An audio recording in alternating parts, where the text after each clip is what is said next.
बहुत समय पहले त्रेता युग में जब भगवान राम रावण का वध करके अयोध्या लौटे थे, तब माता वैष्णो देवी का प्रकट होना हुआ।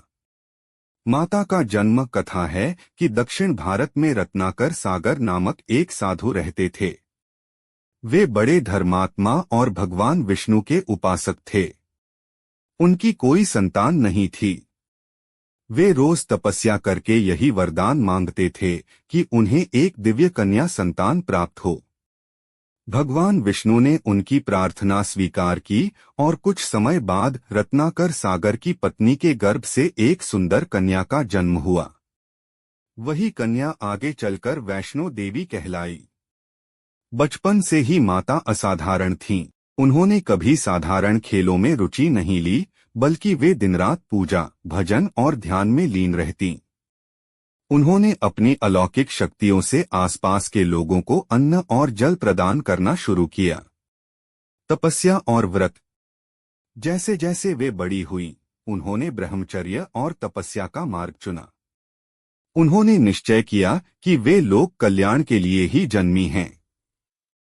माता ने साधना करके यह संकल्प लिया कि जब तक त्रेता युग का अवतार प्रभु श्री राम उन्हें दर्शन नहीं देंगे, वे विवाह नहीं करेंगी। श्रीराम से भेंट। जब श्री राम वनवास के समय रावण का वध करने के लिए दक्षिण की ओर जा रहे थे, तब माता वैष्णो ने उनका दर्शन किया। माता ने प्रभु राम को पति रूप में स्वीकार करने की इच्छा जताई। तब श्री राम ने कहा, माँ, यह जन्म मेरा धर्म पालन और मर्यादा का है, इसलिए मैं एक पत्नी व्रत का पालन कर रहा हूँ। लेकिन कलयुग में जब मैं कल की अवतार धारण करूंगा, तब तुम मेरी संगिनी बनोगी। यह सुनकर माता ने तपस्या जारी रखने का निश्चय किया। भैरवनाथ की परीक्षा। इसी समय एक महान योगी गोरखनाथ जी ने अपने शिष्य भैरवनाथ को माता की परीक्षा लेने भेजा। भैरवनाथ ने माता को देखकर उन पर मोहित होकर उनका पीछा करना शुरू किया। माता ने उसे समझाया कि वे केवल तपस्या और लोक कल्याण के लिए हैं। लेकिन भैरवनाथ नहीं माने और उनके पीछे पीछे भागते रहे। माता ने जंगलों, नदियों और पहाड़ियों को पार करते हुए त्रिकुट पर्वत की ओर प्रस्थान किया।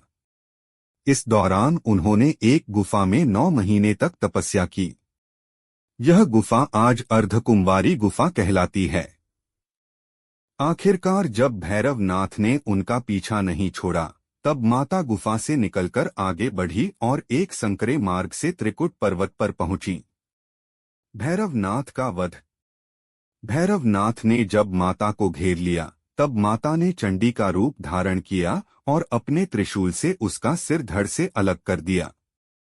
लेकिन जैसे ही भैरवनाथ का सिर कटा, वह सिर भैरव घाटी में जा गिरा और वहीं से उसने पुकार लगाई, माँ, मुझे क्षमा करें।